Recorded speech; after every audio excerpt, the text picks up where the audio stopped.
स्वागत है आप सभी का हमारे इस YouTube चैनल फैक्ट्स टाइम में। दोस्तों, ये कायनात जितनी खूबसूरत है इससे कहीं ज़्यादा वसी है और इसी वसी कायनात में एक छोटा सा ग्रह भी मौजूद है जिसे हम धरती कहते हैं। अगर हम कायनात का बगौर जायज़ा लें तो हमें मालूम होगा कि जिस ग्रह पर हम रहते हैं इस पर 193 देशों ने बसाव किया हुआ है। हर एक देश अपने कल्चर, हिस्ट्री और लोकेशन के लिए अपनी एक अलग पहचान रखता है और इन्हीं 193 देशों में से एक देश टर्की भी है। दोस्तों, टर्की जिसका official name Republic of Turkey है, साउथ ईस्ट यूरोप और वेस्टर्न एशिया में बसा एक सुंदर सा देश है। एक ऐसा देश है जिसकी गिनती यूरेशियाई देशों में होती है, जिसका अर्थ ये हुआ कि ये देश अपनी सीमाएं यूरोप से भी साझी करता है और एशिया से भी, जो वेस्टर्न एशिया में जजीरा अनातोलिया से लेकर साउथ ईस्ट यूरोप के इलाके बल्कान तक फैला हुआ है। अंकारा को देश की राजधानी और इस्तांबुल को देश के सबसे बड़े सिटी होने का सम्मान हासिल है। इसके अलावा इस्तांबुल में मौजूद द बॉस्फोरस ब्रिज पूरे वर्ल्ड में वाहिद ऐसा ब्रिज है जो 2 कॉन्टिनेंट्स में फैला हुआ है, जिसके एक तरफ एशिया और दूसरी तरफ यूरोप ने बसाव किया हुआ है। देश में यूज होने वाली करेंसी को तुर्किश लीरा कहा जाता है, जो भारतीय 12.8 रुपयों के बराबर है।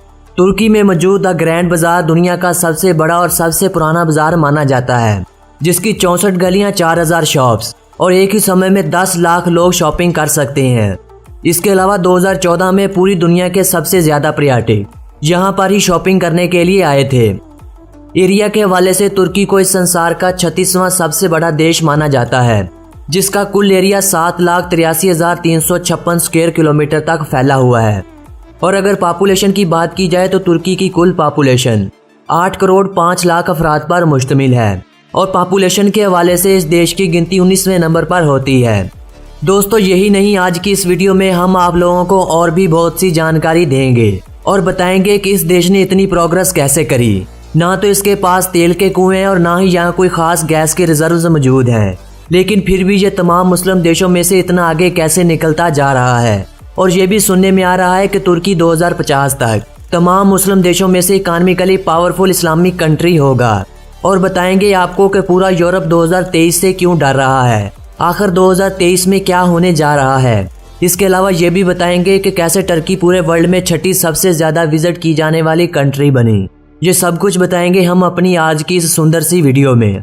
बिफोर दैट, अगर आपने हमारे YouTube पर मौजूद चैनल फैक्ट्स टाइम को सब्सक्राइब नहीं किया तो जल्दी सब्सक्राइब कर लें और साथ में मौजूद बेल आइकन को भी प्रेस कर दें। ऐसा करने से आपका कोई खर्च नहीं आएगा, बल्कि मेरी आने वाली हर नई वीडियो के नोटिफिकेशन आप तक सबसे पहले पहुंच सकेंगे।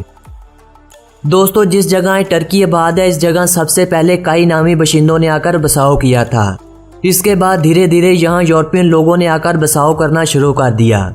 समय अपनी मखसूस रफ्तार से गुजरता गया तो इस इलाके को यूनान के सिकंदर आजम ने फतह कर लिया, मगर इसके जानशीन इतनी बड़ी साम्राज्य को संभाल न सके और इसके कुछ अरसा बाद रूमियों को अरूज नसीब हुआ तो रूमियों ने पूरा अनातोलिया फतह करके इसे रोम का भाग बना दिया। 7वीं सेंचुरी के दौरान मुसलमानों ने शाम और पूर्वी तुर्की को फतह कर लिया, जिसके नतीजे में रूमी सल्तनत सिर्फ अनातोलिया के पश्चिमी इलाकों तक महदूद हो गई। 1037 में इस इलाके पर तुगरल बेग ने सल्जूकी सल्तनत की नींव रखी। ईस्टर्न और सेंट्रल तुर्की पर सल्जूकों और पश्चिमी तुर्की पर रूमियों की सरकार रही। सल्जूकी साम्राज्य के जवाल के साथ ही उस्मानी तुर्कों ने जन्म लिया और पूर्वी तुर्की पर अपनी साम्राज्य कायम कर ली, जिसे सल्तनत उस्मानिया का नाम दिया गया। 16वीं और 17वीं शताब्दी में सल्तनत उस्मानिया एक पावरफुल पॉलिटिकल फोर्स बनकर उभरी। कहा जाता है कि अगर सल्तनत उस्मानिया 200 साल और कायम रह जाती तो आज पूरी दुनिया पर तुर्की का ही झंडा लहरा रहा होता। वो कहते हैं ना कि हर अरूज के बाद जवाल आता है, तो जवाल के साथ ही सल्तनत उस्मानिया टूट के बिखर गई। जैसे ही सल्तनत उस्मानिया टूटी तो 40 देश वजूद में आए। इन 40 देशों में से एक देश टर्की भी था और यूं 635 साल उस्मानी अहद का अंत हुआ। अंत के साथ ही मुआहदा लोज़ान तय पाया, जिसमें तुर्की को 100 साल तक पाबंद कर दिया गया कि वो अपनी मादनियात जिसमें तेल की नुमाया दौलत का उपयोग नहीं करेगा और मजीद तेल के कुएं भी नहीं खोदेगा।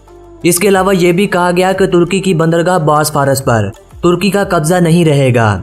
समय अपनी मखसूस रफ्तार से गुजरता गया, दिन रातों में और रातें दिनों में बदलती गईं और अब वो मुआहदा अपनी तकमील को पहुंचने के लिए आखिरी सांसें ले रहा है और अब मजीद कुछ वर्षों तक तुर्की इस मुआहदे से आज़ाद होने वाला है। लेकिन जूं जूं ये समय करीब आ रहा है तूं वेस्टर्न कंट्रीज़ की रातों की नींदों में खलल आ रहा है। ऐसा कहा जा रहा है कि 2023 के बाद एक बार फिर सल्तनत उस्मानिया कायम होगी, जिसकी जीवत अधारण रजब तैयब उर्दगान है। बर्मा का मामला हो या मसला कश्मीर, सबसे पहले मुसलमानों के हक में जो आवाज़ बुलंद होती है वो रजब तैयब उर्दगान की ही होती है। इसके अलावा हाल ही में जब अमेरिकी प्रेसिडेंट ट्रंप ने पाकिस्तान के खिलाफ ज़बान खोली तो इसकी मजम्मत भी सबसे पहले तुर्की की ही सरजमीन से ही की गई थी। और जब ये मुआहदा अपनी मौत मार जाएगा तो हालात क्या रुख इख्तियार करेंगे, इसका अंदाज़ा लगाना कोई मुश्किल काम नहीं। इस देश के अगर बॉर्डर्स की बात की जाए तो इस देश की सीमाएं कुल 8 देशों से मिलती हैं, जिसके नॉर्थ वेस्ट में बल्गारिया, वेस्ट में यूनान और नॉर्थ ईस्ट में जॉर्जिया, ईस्ट में आर्मेनिया और ईरान और साउथ ईस्ट में इराक और शाम मौजूद हैं। इसके अलावा तुर्की अपनी सीमाएं समुद्र से भी साझी करता है। दोस्तों, तुर्की के अगर अमेजिंग फैक्ट्स की बात की जाए तो जब तुर्की में किसी बच्चे का जन्म होता है तो इसके पूरे शरीर पर नमक लपेटा जाता है, क्योंकि तुर्की के लोगों का ये मानना है कि इससे बच्चे को बीमारियों से लड़ने की शक्ति मिलती है और तुर्की में ऐसा करने को बेबी साल्टिंग के नाम से जाना जाता है। अमेरिका और यूके के बाद सबसे ज़्यादा फेसबुक के यूज़र इसी देश टर्की में ही मौजूद है, जिसकी कुल संख्या 14 मिलियन से अधिक है और इस लिहाज से इसे वर्ल्ड का तीसरा सबसे बड़ा देश माना जाता है। तुर्की पूरी दुनिया में 6ठी सबसे ज़्यादा घूमी जाने वाली कंट्री भी है और 2018 की एक रिपोर्ट के अनुसार इस देश में 70 मिलियन से ज़्यादा टूरिस्ट घूमने के लिए आए थे, जिसका सबसे बड़ा कारण यहाँ पर मौजूद बीचेस हैं, जिनकी कुल संख्या 383 के लगभग है। इसके अलावा तुर्की की बीचेस को ब्लू फ्लैग की तरफ से अवार्ड भी मिल चुका है। दोस्तों, ब्लू फ्लैग एक इंटरनेशनल इको लेबल है जो बीचेस की हाई क्लास की वजह से और अच्छे इन्वायरमेंट्स के लिए इन्हें अवार्ड देता है। दोस्तों, तुर्किश महिलाओं को दुनिया की सबसे सुंदर महिलाओं में से एक माना जाता है। 5 फुट 7 इंच की औसत लंबाई वाली इन तुर्किश महिलाओं का रंग ठंडी जलवायु के कारण बेहद गोरा होता है। खट्टाई हरी और नीली आंखों वाली तुर्किश महिलाएं देखने में बेहद सुंदर और आकर्षक होती हैं। एशिया और यूरोप दोनों कल्चर के होने के कारण तुर्किश महिलाओं में दोनों कॉन्टिनेंट्स की सुंदरता पाई जाती है। इसी कारण इनको दुनिया की सबसे सुंदर महिलाओं में से एक माना जाता है। तुर्की का सिटी इस्तांबुल पूरी दुनिया में वाहिद ऐसा सिटी है जो 2 कॉन्टिनेंट्स में फैला हुआ है, जिसका 3% एरिया यूरोप में और 97% एरिया एशिया में फैला हुआ है। इसके अलावा इसको तुर्की के सबसे बड़े सिटी होने का सम्मान भी हासिल है और इससे पहले यह सिटी कुस्तुनतुनिया के नाम से भी जाना जाता था। तुर्की की गिनती टॉप 5 उन देशों में होती है जिन देशों में सबसे ज़्यादा चाय प्रोड्यूस होती है। इसके अलावा हर एक तुर्की हर एक दिन 10 से 12 चाय के कप पी जाता है। दोस्तों, अलग अलग देशों में वेलकम करने का तरीका भी अलग अलग होता है।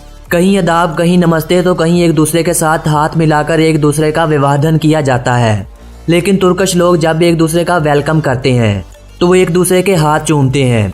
उन लोगों का मानना है कि इससे एक दूसरे में प्यार बढ़ता है और रिश्तों में गहराइयाँ और भी बढ़ जाती हैं। पूरी दुनिया की तुलना में तुर्की हेज़लनट का उत्पादन करने वाला सबसे बड़ा देश है और पूरी दुनिया में 80% हेज़लनट तुर्की अकेला ही एक्सपोर्ट करता है। दोस्तों, मिठाइयों के दीवाने केवल हम भारतीय लोग ही नहीं बल्कि तुर्किश लोग भी मिठाइयों के बेहद शौकीन होते हैं। तुर्किश लोगों का मानना है कि जीवन के हर एक काम की शुरुआत मिठाइयों से ही करनी चाहिए। यही कारण है कि यहाँ जन्म जैसे खुशी के मौका के साथ साथ लोगों के मरने पर भी मिठाइयाँ तकसीम की जाती हैं, क्योंकि इन लोगों का मानना है कि खुशी और गम दोनों ऊपर वाले के देन है, जिसे हमें खुशी से स्वीकार करना चाहिए। पूरी दुनिया में तुर्की ही वो वाहिद मुस्लिम देश है जिसने सबसे पहले महिलाओं को वोट देने की अनुमति दी थी। इसके अलावा आज तुर्किश महिलाएं बिजनेस, खेल, फिल्म इंडस्ट्री, टीचिंग और हर एक फील्ड में पुरुषों के साथ कंधे से कंधा मिलाकर काम कर रही हैं और यही कारण है कि आज तुर्की में कामकाजी महिलाओं की संख्या अन्य देशों की तुलना में कहीं ज़्यादा है और यही कारण है कि आज तुर्की तमाम मुस्लिम देशों की तुलना में एक पावरफुल कंट्री बनता जा रहा है। इस देश में पाई जाने वाले चिड़िया को ये लोग हिंदी बोलते हैं। उन लोगों का मानना है कि चिड़िया का सबसे पहले जन्म हिंदुस्तान में ही हुआ था। दुनिया का 5वां सबसे एक्सपेंसिव हाउस भी तुर्की में ही मौजूद है। ग्रे वॉल्फ को इस देश के राष्ट्रीय पशु होने का सम्मान हासिल है। टूलिप्स के फूल को इस देश का नेशनल फ्लावर माना जाता है। रेडविंग को इस देश का नेशनल बर्ड माना जाता है। कबाब को इस देश का नेशनल फूड माना जाता है। आयल रेसलिंग को तुर्की की नेशनल गेम होने का सम्मान हासिल है। इस देश के अगर धर्मों की बात की जाए तो इस देश में 98% लोग इस्लाम धर्म का पालन करते हैं। 0.3% लोग यहाँ क्रिश्चियन धर्म के मानने वाले भी मौजूद हैं और 0.02% लोग यहाँ जीविश इज़्म का पालन भी करते हैं। पूरे वर्ल्ड में तुर्की ही वह देश है जिसने सबसे पहले कॉफ़ी को इंट्रोड्यूस करवाया था। तुर्की में पूरी दुनिया की तुलना में सबसे ज़्यादा मसाजिद मौजूद हैं, जिनकी कुल संख्या 83,000 के लगभग है। इसलिए इस देश को मस्जिदों का देश भी कहा जाता है। इसके अलावा तुर्की टमाटर की उत्पादन करने वाला चौथा सबसे बड़ा देश है, जहां पर average per year 11 million metric ton टमाटर उत्पादन किया जाता है। इस देश में एवरेज लाइफ 72 ईयर मानी जाती है। इस देश की अगर इकॉनमी की बात की जाए तो इस देश की इकॉनमी 2.4 ट्रिलियन US डॉलर है और इस हवाले से इस देश की गिनती 13वें नंबर पर होती है। तुर्की की अगर एक्सपोर्ट की बात की जाए तो तुर्की हर साल 170 बिलियन की एक्सपोर्ट करता है, जिनमें textile, fibre, yarns, iron, steel, तंबाकू और मशीनरी की चीज़ें शामिल हैं। तुर्की का कॉलिंग कोड +90 और डोमेन नेम .tr है। इस देश में सबसे ज़्यादा बोली जाने वाली भाषा तुर्किश है। इसके अलावा और भाषाओं का भी उपयोग किया जाता है, जिनकी कुल संख्या 35 के लगभग है। दोस्तों, ये तो थी तुर्की के बारे में एक सुंदर सी जानकारी से भरी हुई एक सुंदर सी वीडियो। अगर आपको ये वीडियो अच्छी लगी हो तो वीडियो को लाइक के साथ साथ अपने फ्रेंड्स और फैमिली मेंबर्स के साथ शेयर भी ज़रूर कीजिएगा और कमेंट बॉक्स में बताइएगा कि अगली वीडियो किस देश पर बनाई जाए। मिलेंगे किसी नए देश की जानकारी के साथ। अपने इस दोस्त विक्की को दीजिए अनुमति।